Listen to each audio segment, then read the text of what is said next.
Hello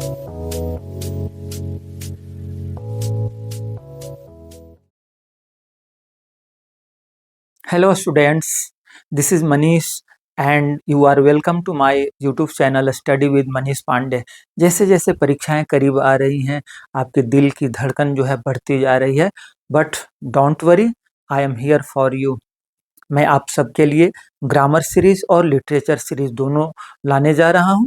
तो grammar series में आज मैं आप लोगों से चर्चा करूंगा सिंटैक्स पर, और वो जितने भी क्वेश्चन हैं वो सब परीक्षा के ख्याल से बहुत बहुत इम्पोर्टेंट है।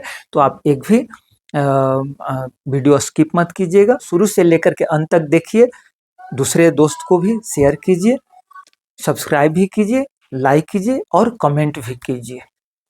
तो बिना टाइम वेस्ट किए हुए आइए शुरू करते हैं। आप जानते हैं कि अगर सिंगुलर सब्जेक्ट हो तो सिंगुलर वर्ब का प्रयोग करते हैं, और अगर प्लूरल सब्जेक्ट हो तो प्लूरल वर्ब का प्रयोग करते हैं। तो आइए, ये पहला जो सेंटेंस है राम एंड श्याम, इसमें इज या आर दो में से कोई एक भरना है। Going, Ram and Shyam is going या Ram and Shyam are going. तो हम जानते हैं कि नियम कहता है कि दो सिंगुलर सब्जेक्ट अगर एंड से जुड़े हों तो सब्जेक्ट प्लूरल हो जाता है, और तो क्रिया भी उसके साथ प्लूरल होनी चाहिए। तो यहाँ हमारा सही आंसर हो जाएगा आर। क्या हो जाएगा? आर हो जाएगा। इसके बाद दूसरा है ब्रेड एंड बटर इज या bread and butter are my favourite food. देखिए यहाँ ये नियम क्या कर रहा है, यहाँ भी हम देख रहे हैं कि एक नाउन है ब्रेड, दूसरा नाउन है बटर, और एंड से ये जुड़ा हुआ है। लेकिन यहाँ नियम क्या कहता है कि दो सिंगुलर नाउन एंड से जुड़े हों, लेकिन इसके बावजूद भी अगर वो एक ही आइडिया एक्सप्रेस करते हो तो उस कंडीशन में क्रिया प्लूरल न होकर के क्रिया सिंगुलर हो जाती है। तो यहाँ क्या हो जाएगा? ब्रेड एंड बटर मिलकर के एक भोजन हुआ, यानी एक आइडिया हुआ, इसलिए क्रिया सिंगुलर हो जाएगी, अर्थात इज हो जाएगी। इसके बाद है स्लो एंड स्टेडी विन या विंस द रेस। यहाँ भी यही नियम अप्लाई होता है। एक स्लो है, दूसरा स्टडी है, एंड से कनेक्टेड है, लेकिन इससे एक आइडिया का बोध हो रहा है कि धीरे हो लेकिन निरंतर हो, तो क्या होता है? आदमी रेस जीत जाता है। आपको याद होगा कछुआ और खरगोश की कहानी। खरगोश तो बहुत तेज चलता था, तेज दौड़ता था, लेकिन कछुआ जो था, जो टर्टवाइज था, वो स्लो एंड स्टेडी में विश्वास करता था और अंततः वो जीत गया। तो slow and steady wins the race. ठीक है। इसके बाद है a horse and carriage is ready या आर रेडी। तो देखिए हॉर्स एक नाउन है, कैरेज एक दूसरा नाउन है, लेकिन अगर घोड़ा गाड़ी की बात करें तो केवल घोड़ा और केवल गाड़ी से तो घोड़ा गाड़ी तैयार नहीं होती है, या बैलगाड़ी है तो केवल बैल से बैलगाड़ी तो नहीं हो जाएगी, या केवल गाड़ी से बैलगाड़ी नहीं हो जाएगी। जब बैल और गाड़ी दोनों एक साथ मिलेंगे तब जाकर के एक वाहन मतलब एक मीन्स ऑफ ट्रांसपोर्टेशन तैयार होता है। उसको कहते हैं ब्लॉक कार्ट, यानी हिंदी में कहते हैं बैलगाड़ी। तो वही है, यहाँ घोड़ा गाड़ी की बात हो रही है। तो घोड़ा और गाड़ी दो मिलकर के एक मीन्स ऑफ ट्रांसपोर्टेशन हुआ, इसलिए यहाँ क्रिया सिंगुलर हो जाएगी इज, अर्थात a horse and carriage is ready, मतलब घोड़ा गाड़ी तैयार है। इसके बाद है द पोएट एंड पॉलिटिशियन। अब यहाँ नियम क्या कहता है कि दो नाउन एंड से जुड़े हों, लेकिन अगर एक के ही पहले, जो पहला है उसी के पहले अगर कोई आर्टिकल लगा हो, दूसरे के पहले नहीं लगा हो। आप देख रहे हैं पॉलिटिशियन के पहले यहाँ कोई आर्टिकल लगा है? नहीं लगा है, केवल पोएट के पहले लगा है। तो इसका मतलब है कि पोएट और पॉलिटिशियन एक ही आदमी है, और जब एक ही आदमी है तो क्रिया सिंगुलर हो जाएगी, है ना। अगर रहता the poet and the politician या a poet and a politician, तब वर्ब प्लूरल हो जाती। ठीक है। इसके बाद है many boys is present, many boys are present. तो देखिए मेनी हो, सेवरल हो, ये सब ऐसे हैं, या ऑल हो, ये सब ऐसे हैं कि उनके बाद अगर बहुवचन नाउन आया है तो बहुवचन क्रिया का ही प्रयोग करते हैं। तो मेनी बॉयज आर हो जाएगा, मेनी बॉयज आर प्रेजेंट, यानी बहुत सारे बच्चे प्रेजेंट हैं। इसके बाद वही नियम बोथ पर भी लागू होता है। बोथ द बुक्स, तो बोथ के बाद बहुवचन नाउन का प्रयोग होता है और बहुवचन क्रिया ही प्रयोग की जाती है। Both the books are new, दोनों पुस्तकें नई हैं। इसके बाद है ऑल। देखिए ऑल से रिलेटेड नियम क्या कहता है सब्जेक्ट वर्ब एग्रीमेंट का, क्योंकि ऑल के बारे में हम लोग जानते हैं कि ऑल एक ऐसा शब्द है जिसके बाद काउंटेबल नाउन भी आती है, अनकाउंटेबल नाउन भी आती है। तो वो नाउन किस तरह की आई है, एक तो ये डिपेंड करता है, दूसरा चीज है कि वो सिंगुलर है, प्लूरल है, किस कंडीशन में। तो जिस तरह का वो आएगा, जिस तरह का बोध कराएगा, वैसा ही उसके साथ क्रिया का प्रयोग करेंगे। All is well, all is well माने सब कुछ ठीक ठाक है, तो यहाँ इज हो जाएगा। अब देखिए अगला है ऑल। ऑल इज या all are ready to go to school. अब देखिए कह रहा है कि सब कोई या सभी स्कूल जाने के लिए तैयार हैं, तो यहाँ आदमी की चर्चा हो रही है ना, और जब सभी आदमी हैं तो निश्चित रूप से बहुवचन ये बोध करा रहा है, तो क्या हो जाएगा, all are ready to go to school. ठीक है, इसके बाद है ऑल मिल्क। फिर देखिए यहाँ ऑल मिल्क। अब ऑल के बाद मिल्क क्या है, अनकाउंटेबल नाउन आया है। आप जानते हैं कि अनकाउंटेबल नाउन के साथ सिंगुलर वर्ब का प्रयोग किया जाता है, तो यहाँ हैज और हैव, इसमें से क्या हो जाएगा, हैज हो जाएगा। All milk has been splashed, सभी मिल्क जो है छलक गया है। इसके बाद है एवरीवन। आप जानते हैं कि अगर सब्जेक्ट के रूप में everyone, everybody, someone, somebody, no one, nobody, ये सब सब्जेक्ट बनकर आते हैं, या एवरीथिंग, समथिंग, नथिंग, ये सब सब्जेक्ट बन के आते हैं, तो क्रिया निश्चित रूप से सिंगुलर होती है। तो एवरीवन के बाद क्या हो जाएगा, क्रिया सिंगुलर, अर्थात यहाँ इज का प्रयोग कर देंगे। ठीक है, इसके बाद है many of, several of, a few of. तो देखिए मेनी ऑफ रहे, सेवरल ऑफ रहे, अ फ्यू ऑफ रहे, तो उसके बाद बहुवचन नाउन, बहुवचन क्रिया का प्रयोग करते हैं। तो यहाँ क्या हो जाएगा, मेनी ऑफ या सेवरल ऑफ या a few of the students are absent today, यानी बहुत सारे आज स्टूडेंट एब्सेंट हैं, या कई सारे स्टूडेंट आज एब्सेंट हैं, या अ फ्यू मतलब कुछ स्टूडेंट्स, थोड़े से स्टूडेंट्स आज एब्सेंट हैं। ठीक है, इसके बाद देखते हैं हाफ ऑफ द मैंगो। देखिए यहाँ नियम क्या कह रहा है, यहाँ नियम कह रहा है कि हाफ ऑफ के बाद प्लूरल भी नाउन आ सकता है, सिंगुलर भी नाउन आ सकता है, काउंटेबल भी आ सकता है, अनकाउंटेबल भी आ सकता है। तो हाफ ऑफ के बाद जो नाउन आ रहा है वो नाउन तय करता है कि क्रिया सिंगुलर होगी या प्लूरल होगी। तो हम देख रहे हैं कि यहाँ मैंगो जो है सिंगुलर नाउन है, तो इसका मतलब है कि क्रिया सिंगुलर हो जाएगी, अर्थात इज हो जाएगी। Half of the mango is ripe. जबकि जस्ट आगे जो सेंटेंस है हाफ ऑफ द मैंगोज, अब देखिए यहाँ मैंगोज जो है प्लूरल नाउन आ गया, तो जैसे ही ये प्लूरल नाउन आ जाएगा तो क्रिया भी प्लूरल हो जाएगी। Half of the mangoes are ripe. देखिए इसका मतलब क्या है, जब हम कहते हैं कि half of the mango is ripe, तो इसका मतलब है कि there is only one mango and that mango is and half part of that mango is ripe। मतलब एक आम है और उसका हाफ जो पार्ट है वो राइप है, पका हुआ है। जबकि अगर हम कहते हैं कि half of the mangoes are ripe, इसका मतलब है कि there are more than one mangoes, है ना, और उसमें से आधे पके हैं। अगर 10 आम है तो 10 में से आधे पके हैं, यानी कि 5 आम पके हुए हैं। ठीक है, इसके बाद देखते हैं देयर। देखिए इस देयर को क्या कहते हैं, इंट्रोडक्टरी देयर कहते हैं। यह वाक्य का केवल शुरुआत करता है, यह रियल सब्जेक्ट नहीं होता है।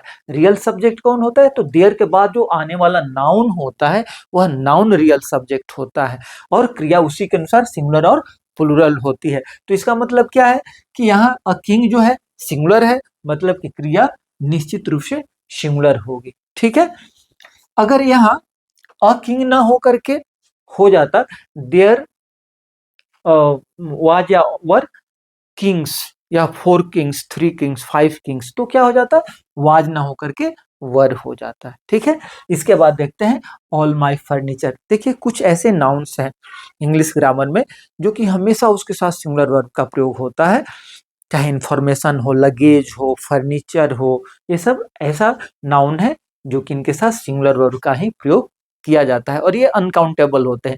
अगर उनको काउंटेबल बनाना हो तो उसके पहले अ पीस ऑफ या 2 पीसेज ऑफ, इस तरह का शब्द यूज किया जाता है। तो all my furniture is new, मेरा सभी फर्नीचर न्यू है, क्या हो जाएगा, इज हो जाएगा। आगे देखते हैं ऑल हिज लगेज। अब देखिए फिर यहाँ वही आ गया। लगेज भी सिंगुलर होता है, all his luggage has been stolen, उसका सभी लगेज चोरी चल गया है। ठीक है, इसके बाद देखते हैं द कैटल। जैसे मैं बताया कि कुछ ऐसे नाउन्स हैं जो कि हमेशा सिंगुलर यूज किए जाते हैं, उसी तरह से कुछ ऐसे नाउन्स भी हैं जो कि हमेशा प्लुरल यूज किए जाते हैं। जैसे कैटल है, पुलिस है, पब्लिक है ना, ये सब कुछ ऐसे नाउन्स हैं। तो द कैटल के साथ क्या हो जाएगा, प्लुरल हो जाएगा, अर्थात यहाँ इज और आर दो में से क्या हो जाएगा, आर हो जाएगा। The cattle are grazing in the field, field में जो कैटल है, मवेशी हैं, वो चर रहे हैं। इसके बाद है द पुलिस। देखिए इसमें ध्यान देना होगा, क्या ध्यान देना है, कह रहे कि द पुलिस हैज या the police have arrested the thief, police ने क्या की है, चोर को अरेस्ट कर लिया। देखिए हिंदी में हम जब बोलते हैं तो कहते हैं पुलिस ने चोर को अरेस्ट कर ली है, माने वो सिंगुलर जैसा हम ट्रीट करते हैं। लेकिन इंग्लिश का जो पुलिस शब्द है वह बहुवचन है, और उसके साथ बहुवचन ही क्या करते हैं, क्रिया का प्रयोग करते हैं। ठीक है, इसके बाद है नो न्यूज। ये बहुत फेमस कोटेशन भी है, no news is good news, कोई न्यूज गुड न्यूज नहीं है। तो चाहे न्यूज हो, न्यूज भी सिंगुलर, ऐसे देखने से लगता है कि एस लगा हुआ है तो प्लुरल है, नहीं, न्यूज हमेशा सिंगुलर है। तो no news is good news. ठीक है, इसके बाद है वेजेज। देखिए वेजेज के साथ आपको थोड़ा सा केयरफुल होना होगा। अगर यह आ गया, the wages of sin is या आर डेथ, तो देखिए ये बाइबल का एक पंक्ति है, बाइबल का ये सेंटेंस है, और उस समय इसके साथ सिंगुलर वर्ब का प्रयोग होता था। और अगर ये सेंटेंस आ जाए तो हम सिंगुलर ही वर्ब यूज करेंगे। लेकिन अगर इस तरह का आ जाए, माई वेजेज आर ₹600 अ डे, मजदूरी के रूप में, कि उसकी मजदूरी इतनी है, उसकी मजदूरी उतनी है, तो वहां वेजेज जो है क्या हो जाएगा, प्लुरल हो जाएगा। लेकिन केवल इस सेंटेंस में अगर इस तरह का आ जाए, द वेजेज ऑफ सिन, तो द वेजेज ऑफ सिन के साथ केवल और केवल इज का प्रयोग करेंगे। ठीक है, the wages of sin is death, इसका मतलब हुआ कि जो पाप है, पाप का जो क्या है, उसका फल है, वो डेथ होता है। आगे देखते हैं फिजिक्स। फिजिक्स इज या physics are an interesting subject. देखिए जितने भी आर्ट एंड साइंसेज हैं या जितने भी सब्जेक्ट हैं वो केवल और केवल सिंगुलर होते हैं, ये बात गांठ बांध लेना है। चाहे कोई भी सब्जेक्ट हो, कोई भी आर्ट एंड साइंसेज हो, वो सिंगुलर होते हैं। हाँ, कभी कभी अपवाद हो जाता है, जैसे मैथमेटिक्स है, mathematics is a hard subject, mathematics is an interesting subject. लेकिन जब किसी खास आदमी के मैथमेटिक्स की चर्चा होने लगे, अगर कैलकुलेटिंग पावर के सेंस में, तो वहां मैथमेटिक्स के साथ भी प्लुरल वर्ब का प्रयोग होता है। तब वहां मैथमेटिक्स विषय का बोध नहीं कराता है, बल्कि कैलकुलेटिंग पावर का बोध कराता है। ठीक है, तो फिजिक्स एक विषय का नाम है, physics is an interesting subject, physics एक इंटरेस्टिंग सब्जेक्ट है। इसके बाद है 2 and 3 इज 5 या R5। देखिए 2 and 2 is 4 या 2 and 2 are 4, 2 and 2 make 4 या 2 and 2 makes 4। तो ये ऐसे अरिथमेटिकल कैलकुलेशन है जिसको लेकर के कुछ विद्वान कहते हैं कि there should be singular verb, कुछ कहते हैं कि there should be plural verb. तो इसके चलते दुविधा वाली स्थिति है। इसमें क्या होता है, इसमें सिंगुलर भी सही माना जाता है, प्लुरल भी सही माना जाता है। कुछ विद्वान सिंगुलर के पक्ष में तर्क देते हैं, कुछ विद्वान प्लुरल के पक्ष में देते हैं। ठीक है, आप लोग तर्क देते रहिए, हम लोग स्टूडेंट को क्या करना है, हम लोग दोनों को सही मानते हैं, तो यहाँ आपको कोई टेंशन नहीं है।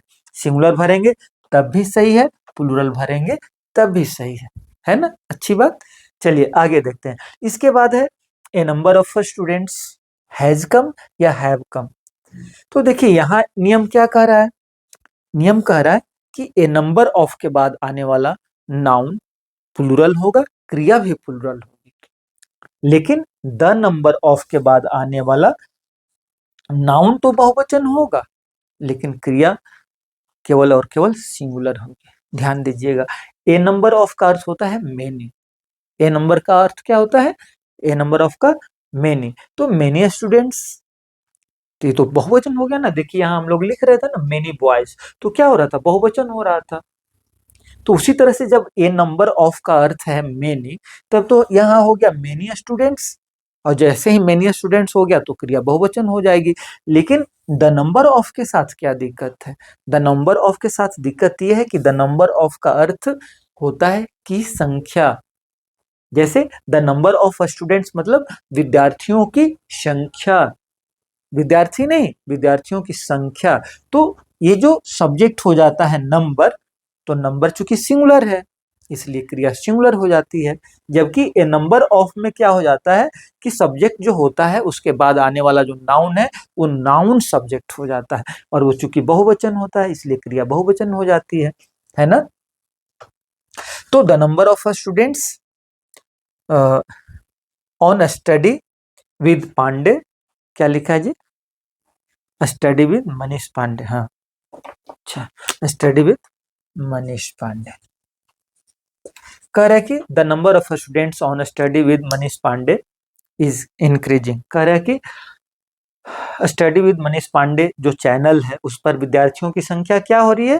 विद्यार्थियों की संख्या बढ़ रही है, संख्या बढ़ रही है। तो संख्या चूंकि सिंगुलर है इसलिए क्रिया सिंगुलर हो जाएगी। ठीक है, तो चलिए आइए कुछ और इंपॉर्टेंट क्वेश्चन देखते हैं। ये सब के सब क्वेश्चन वेरी वेरी इंपॉर्टेंट है। ठीक है, इसके बाद है ए lot of students has come या हैव कम।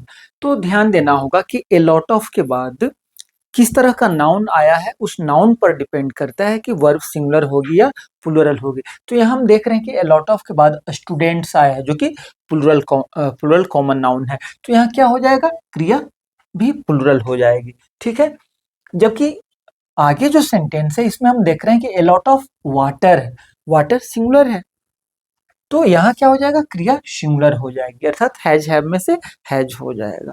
अगर कहीं इज आर आया है तो इज हो जाएगा, वाज वर आया है तो वाज हो जाएगा, मतलब जो भी क्रिया रहेगी वो सिंगुलर फॉर्म में हो जाएगी। A lot of water has been wasted, बहुत सारा पानी वेस्ट हो गया है, बर्बाद हो गया है। इसके बाद है अ great deal of. A great deal of का भी अर्थ होता है बहुत, और इसके साथ भी ठीक यही नियम अप्लाई होता है। जैसे ए लॉट ऑफ माने भी होता है बहुत, उसी तरह से होता है अ ग्रेट डील ऑफ माने भी बहुत, प्लेंटी ऑफ माने भी होता है बहुत।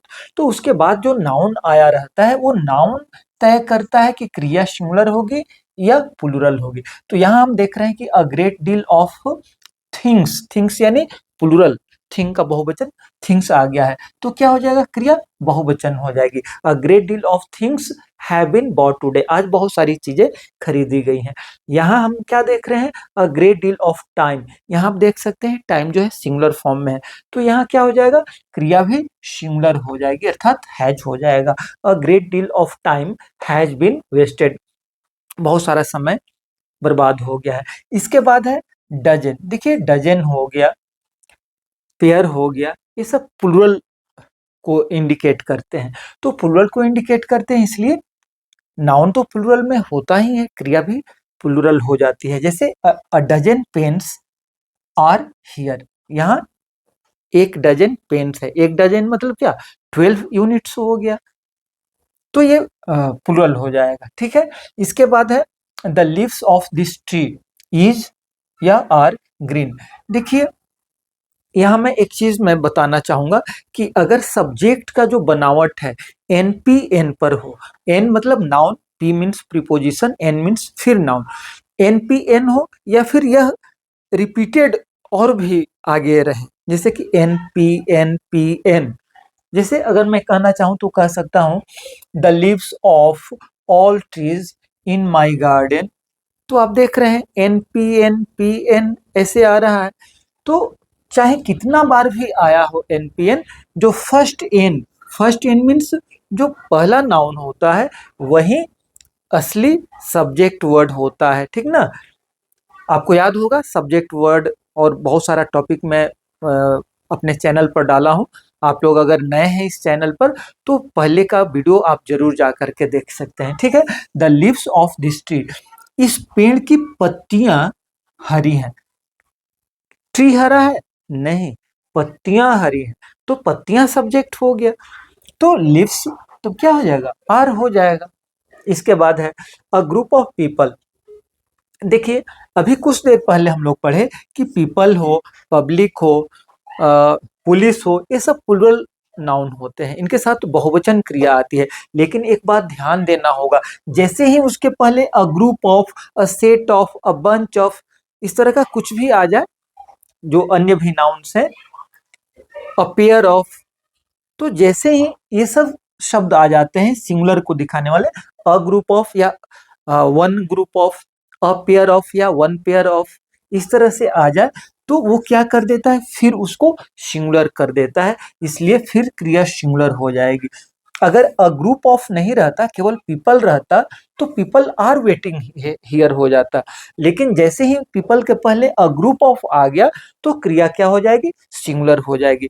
फिर अगर अ ग्रुप ऑफ ना होकर के टू ग्रुप्स ऑफ हो जाए तो फिर क्रिया प्लुरल हो जाएगी। बात समझ में आ गई ना? चलिए आगे देखते हैं। आगे है सीजर्स। सीजर्स माने होता है कैंची।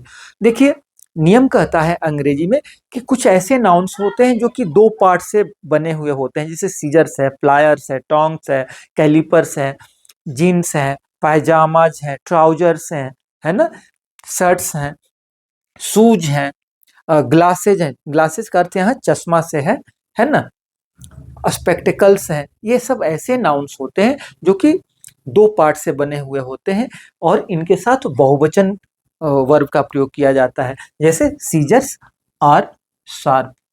सीजर्स कैसी होती हैं, शार्प होती हैं, तेज होती हैं। लेकिन एक बार मैं, जैसे कि यहाँ मैं बता रहा था, अगर सीजर्स के पहले अ पेयर ऑफ सीजर्स हो गया, तो जैसे ही हम सीजर्स के पहले अ पेयर ऑफ सीजर्स कह देंगे तो फिर यहाँ क्रिया सिंगुलर हो जाएगी। ठीक है, तो ये बात आप जरूर ध्यान दीजिएगा। माई ग्लासेज, देखिए ग्लासेज का अर्थ यहाँ वो पानी पीने वाला ग्लास नहीं है, यहाँ ग्लासेज का अर्थ है चश्मा। माई ग्लासेज आर न्यू, मेरा चश्मा जो है नया है। इसके बाद है आगे नियम क्या कहता है, आगे नियम कहता है कि the plus adjective, the plus adjective और एडजेक्टिव के बाद कोई नाउन न हो तो वो क्या हो जाता है, प्लुरल कॉमन नाउन हो जाता है। और जैसे वो प्लुरल कॉमन नाउन हो जाता है तो उसके साथ क्रिया भी प्लुरल हो जाएगी। द पुअर का अर्थ है यहाँ गरीब लोग। ठीक है, तो गरीब लोग हो गया, बहुवचन हो गया, तो क्रिया बहुवचन हो जाएगी। द पुअर आर ऑनेस्ट, गरीब लोग ईमानदार होते हैं। इसके बाद है क्राइम एंड पनिशमेंट। अब देख सकते हैं यहाँ क्राइम एक नाउन है, पनिशमेंट एक दूसरा नाउन है और एंड से जुड़ा हुआ है, क्राइम एंड पनिशमेंट। तो अब पहले आप जो पढ़े हैं कि दो सिंगुलर नाउन एंड से जुड़ा हो क्रिया बहुवचन हो जाती है, लेकिन नहीं, यहाँ एक आपको भुलाने के लिए इस तरह का दिया रहता है। क्राइम एंड पनिशमेंट क्या है, विश्व प्रसिद्ध वर्ल्ड फेमस बुक है, फ्योदोर दस्तवस्की के द्वारा लिखी गई, जो रशियन राइटर है उनके द्वारा लिखी गई। तो क्राइम एंड पनिशमेंट, क्राइम अलग और पनिशमेंट अलग नहीं है, बल्कि ये दोनों मिल करके एक किताब का बोध करा रहा है, इसलिए क्रिया क्या हो जाएगी, सिंगुलर हो जाएगी। क्या हो जाएगी, सिंगुलर हो जाएगी। The crime and punishment has been written by Fyodor Dostoevsky. ठीक है, आगे है the man who is here is या आर माय फ्रेंड। अब कह रहे कि the man who is here, वह आदमी जो यहाँ है। तो देखिए यहाँ एक आदमी का बोध हो रहा है ना, the man who is here, आदमी जो कि यहाँ है, तो यहाँ एक आदमी का बोध करा रहा है तो इज हो जाएगा। अगर रहता the men who are here, ध्यान दीजिएगा, अगर मेन करते तो फिर यहाँ आर भी करना पड़ता, the men who are here, तो फिर यहाँ आर माई फ्रेंड्स कहना पड़ता है ना। तो किस तरह का वो बोध करा रहा है उस पर डिपेंड करता है। इसके बाद है आई विश आई वाज या I wish I were a bird, काश में चिड़िया होता, है ना।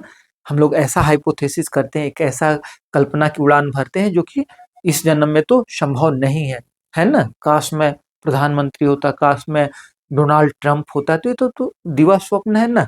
तो इस तरह का जो हाइपोथेटिकल सेंटेंस होता है उसमें दो बात का ख्याल रखना होता है।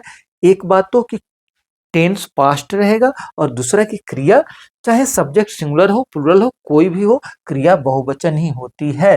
जैसे I wish I were A bird, काश में चिड़िया होता। इसके बाद अगला कह रहा है गॉड सेव या God saves the PM, prime minister. अब देखिए गॉड जो है थर्ड पर्सन सिंगुलर नंबर का सब्जेक्ट है, तो नियम क्या कहता है कि थर्ड पर्सन सिंगुलर नंबर के सब्जेक्ट के साथ सिंगुलर वर्ब का ही प्रयोग किया जाता है। लेकिन यहाँ ध्यान दीजिए, यहाँ जो वाक्य है यह सब्जंक्टिव मूड का है और सब्जंक्टिव मूड के साथ यहाँ सब्जेक्ट चाहे सिंगुलर हो चाहे प्लुरल हो, क्रिया निश्चित रूप से प्लूरल ही यूज किया जाता है।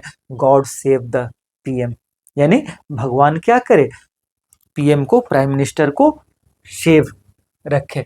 आगे देखते हैं, आगे है आई कॉमा मोहन कॉमा इज या एम योर फ्रेंड, मैं मोहन आपका मित्र हूं। अब देखिए आई, इसके बाद ये क्या है, नाउन इन अपोजिशन हो जाता है। आई, कौन आई, अरे मैं, आई मोहन, तो मोहन के अनुसार यहाँ इज या एम का प्रयोग नहीं होगा।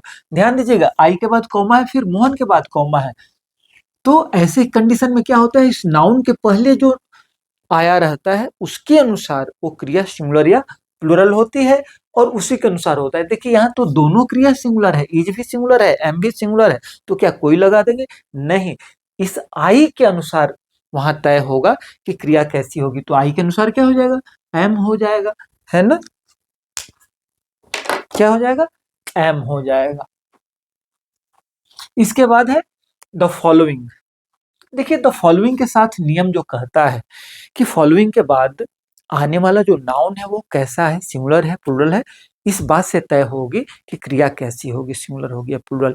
तो इसका मतलब क्या है कि द फॉलोइंग, इसके बाद यहाँ क्या है,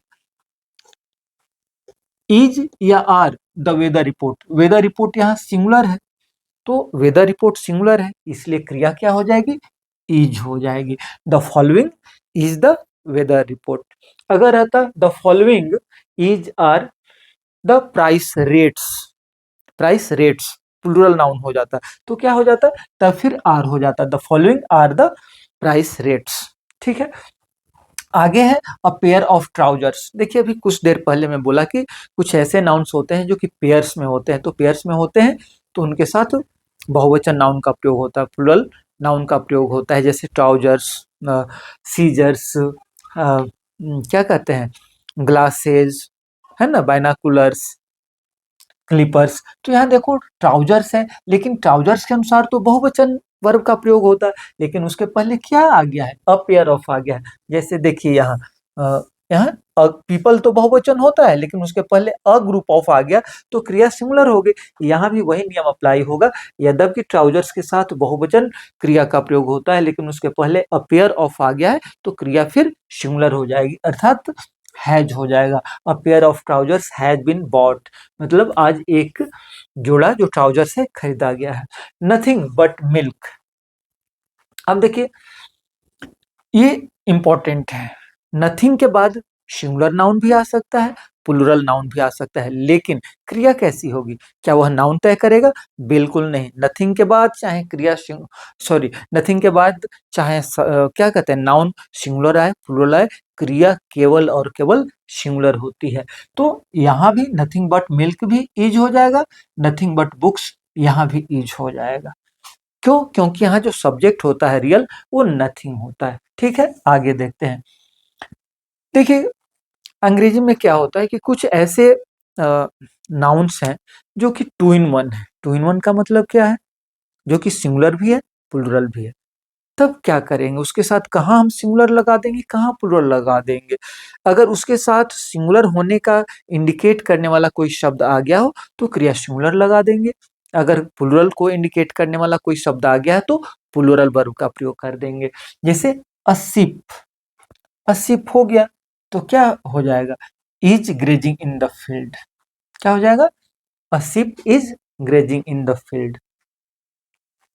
अगर रहता टू शिप, अब देखिए तो टू शिप्स नहीं हो जाएगा, two sheep are grazing in the field. One sheep, a sheep या वन शिप, तो one sheep is grazing in the field, two sheep are grazing in the field, sheeps नहीं कह देना होगा। इसी तरह से एक और भी है, एयरक्राफ्ट है, या फिर क्या कहते हैं, डियर भी है, डियर माने हरिण, मृग, वो भी ऐसे ही रूल पर अप्लाई होता है। इसके बाद है 10 rupees is not a big amount या are not a big amount. देखिए ये बहुत इंपॉर्टेंट है। 50 rupees is not a big amount, 20 kilometre is a long distance. तो इसमें क्या होता है कि जनरली स्टूडेंट्स जो होते हैं 10 रुपीज देखे, ये तो भाई प्लूरल है ना, तो क्या करते हैं आंख मूंद करके बहुवचन वर्ब का प्रयोग कर देते हैं? नहीं, ध्यान देना होगा कि यहाँ रियल सब्जेक्ट 10 रुपीज नहीं होता है, या 20 किलोमीटर है तो 20 किलोमीटर वो नहीं होता है। वो जो रियल सब्जेक्ट होता है वो यहाँ आकर के छिपा रहता है, माने वाक्य का बनावट चेंज कर दिया गया रहता है। जो हम कहते हैं कि 10 rupees is not a big amount, इसका जो सही पैटर्न है वो ये है कि the amount of 10 rupees is not big. The amount of rupees क्या है? 10 है ना, the amount of rupees 10 is not big. तो जो सब्जेक्ट है रियल वो यहाँ है, इसलिए यहाँ क्रिया क्या हो जाएगी? यहाँ चाहे कुछ भी नाउन हो जाए, 10 हो कि 20 हो कि 1000 हो, कुछ भी हो जाए, इस तरह के पैटर्न पर हम सिंगुलर वर्ब का प्रयोग करते हैं। इसके बाद है, अगर कोई वाक्य आया हो उसमें नाउन जो है, दो noun as well as, with, together with, in addition to, accompanied by, ऐसे शब्दों से जुड़ा हुआ हो, तो क्रिया जो होती है, फर्स्ट जो नाउन है, जो शुरुआती नाउन है, उसके अनुसार सिंगुलर या प्लुरल होती है। मतलब क्रिया किस पर डिपेंड करती है? ये जो शुरुआती नाउन है इस पर। अगर यह सिंगुलर है तो यहाँ सिंगुलर वर्ब, अगर यह प्लुरल है तो यहाँ प्लुरल वर्ब का प्रयोग करते हैं। क्यों करते हैं? क्योंकि कहा जाता है, ग्रामेरियन कहते हैं कि as well as, with, together with, accompanied by, ये सब ऐसे शब्द हैं, इन एडिशन टू, ये सब ऐसे शब्द हैं जो कि एक्स्ट्रा इंफॉर्मेशन, एडिशनल इंफॉर्मेशन देने के लिए यूज किए जाते हैं। ठीक है, तो क्या हो जाएगा? Mohan as well as his friends, तो फ्रेंड्स के अनुसार यहाँ हैव नहीं होगा। नियम क्या कह रहा है? नियम कह रहा है कि एज वेल एज से पहले जो नाउन आया, तो यहाँ क्या आया है? मोहन आया। मोहन सिंगुलर है, इसलिए क्रिया सिंगुलर अर्थात हैज हो जाएगी। इसके बाद है इधर राम और हिज फ्रेंड्स। देखिए, इधर और है, निदर नॉर है। इसमें नियम क्या कहता है कि अगर दो नाउन या प्रोनाउन इधर और या निदर नॉर से जुड़े हो, तो क्रिया जो है अपने नजदीकी नाउन्स के अनुसार या प्रोनाउंस के अनुसार होती है। तो क्रिया यहाँ है, क्रिया यहाँ है, तो क्रिया का नजदीकी फ्रेंड्स है या क्रिया का नजदीकी राम है? निश्चित रूप से फ्रेंड्स है। तो क्रिया कैसी होगी? क्रिया निश्चित रूप से फ्रेंड के अनुसार अर्थात बहुवचन हो जाएगी। ठीक है, ठीक यही निदर नॉर पर भी अप्लाई होता है। नॉट ओनली बट ऑल्सो पर भी यही नियम अप्लाई होता है कि अगर दो नाउन या pronoun not only but also conjunction से जुड़ा हुआ हो, तो क्या करते हैं? क्रिया जो है अपने नजदीकी नाउन या प्रोनाउन जो भी है उसके अनुसार होती है। अगर वो सिंगुलर है तो सिंगुलर, प्लुरल है तो प्लुरल। तो यहाँ हम क्या देखते हैं?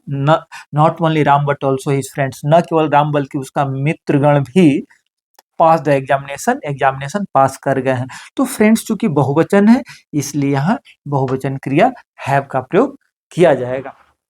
अब यहाँ एक चीज देखना होगा, ये बहुत ध्यान देने वाला है, इधर ऑफ, निदर ऑफ या ईच ऑफ। इसमें क्या होता है कि इधर ऑफ, निदर ऑफ या ईच ऑफ के बाद जो नाउन आता है, वो नाउन निश्चित रूप से प्लुरल होता है, लेकिन क्रिया निश्चित रूप से सिंगुलर होती है। ये बात ध्यान देना है। तो इधर ऑफ द पेंज, तो पेंज देख करके यहाँ आर का प्रयोग नहीं कर देना है। नियम क्या कर रहा है कि इधर ऑफ, निदर ऑफ या ईच ऑफ के बाद बहुवचन नाउन तो आएंगे, लेकिन क्रिया सिंगुलर होगी। तो यहाँ भी सिंगुलर, यहाँ भी सिंगुलर। इधर ऑफ द पेंज इज न्यू, यानी कलमों में से, वो जो दो कलम है ना, दो कलम में से एक कलम जो है नई है। उसी तरह से each of the boys has won the prize, यानी बच्चों में से एक एक जो है प्राइज जीत लिया है। ठीक है, आगे है नीड नॉट। हम लोग मॉडल एक्सिलरी में पढ़ चुके हैं कि नीड नॉट के बाद क्या होता है? बेयर इन्फिनेटिव का प्रयोग करते हैं, यानी बहुवचन क्रिया का प्रयोग करते हैं। ही नीड नॉट गो, गोज नहीं होगा, चाहे सब्जेक्ट यहाँ कोई भी रहे, क्रिया वहां प्लुरल ही रहेगी। तो ही नीड नॉट गो देयर, उसे वहां जाने की आवश्यकता नहीं है। तो नीड नॉट हो या डेयर नॉट हो, क्या होगा? सब्जेक्ट चाहे सिंगुलर हो, प्लुरल हो, क्रिया वहां प्लुरल ही होगी। ठीक है, याद रखिएगा। इसके बाद है Mr and Mrs Thakur is या are in the garden. Mr और मिसेज ठाकुर गार्डन में है। अब देखिए, यहाँ एक मिस्टर है और एक मिसेज है ठाकुर। देखिए ठाकुर, मिस्टर ठाकुर कि पत्नी कहने के लिए हमको मिसेज ठाकुर केवल कह देना होगा, है ना, चाहे उनका नाम जो भी हो। उनकी पत्नी मिस्टर ठाकुर माने श्रीमान ठाकुर, और उनकी पत्नी का बोध कराना हो तो मिसेज ठाकुर कह देंगे, उनका नाम XYZ जो भी हो। तो यहाँ हम देख रहे हैं कि दो आदमी का बोध करा रहा है। यहाँ दो आदमी है जो कि गार्डन में है, एक मिस्टर ठाकुर जी हैं और दूसरा उनकी पत्नी मिसेज ठाकुर है। तो यहाँ क्रिया कैसी हो जाएगी, निश्चित रूप से बहुवचन हो जाएगी। इसके बाद है व्हाट आई से इज इंटरेस्टिंग या व्हाट आई से आर इंटरेस्टिंग।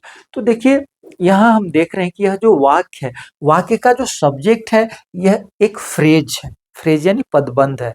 तो इस वाक्य का सब्जेक्ट एक फ्रेज है, इसलिए क्या हो जाएगा, क्रिया सिंगुलर हो जाएगी, है ना। दो फ्रेजेज नहीं ना है, what I say and what I think are interesting. तो यहाँ एक है, एक फ्रेज है। चलिए ठीक है।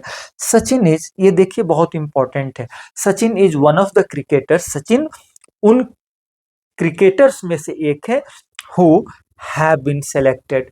ध्यान दीजिएगा, हु हैज बीन सेलेक्टेड नहीं, who have been selected.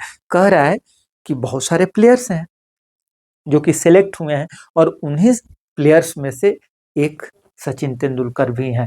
Sachin is one of the cricketers who have been selected, यहाँ हैव का प्रयोग होगा। इसके बाद है वेयर अबाउट्स। देखिए वेयर अबाउट्स मीन्स होता है ठिकाना, वेयर अबाउट नहीं, whereabouts. His whereabouts is unknown या आर अननोन, उसका ठिकाना अज्ञात है। सिंगुलर होगा या प्लूरल होगा, नियम कहता है कि इसके साथ सिंगुलर और प्लूरल दोनों वर्ब का प्रयोग किया जाता है। ठीक है, तो आज का वीडियो बहुत ही इंपॉर्टेंट वीडियो है, इसको बिना स्किप किए हुए शुरू से अंत तक देखिएगा। और भी मेरा वीडियो ग्रामर पर भी रहेगा और लिटरेचर पर भी आएगा, और वो सब सीरीज आप लोग देखिएगा, और परीक्षा निश्चित रूप से खूब बढ़िया अंक के साथ आप पास होइएगा। तो आज का वीडियो देखने के लिए आप लोगों को बहुत बहुत धन्यवाद। Thank you.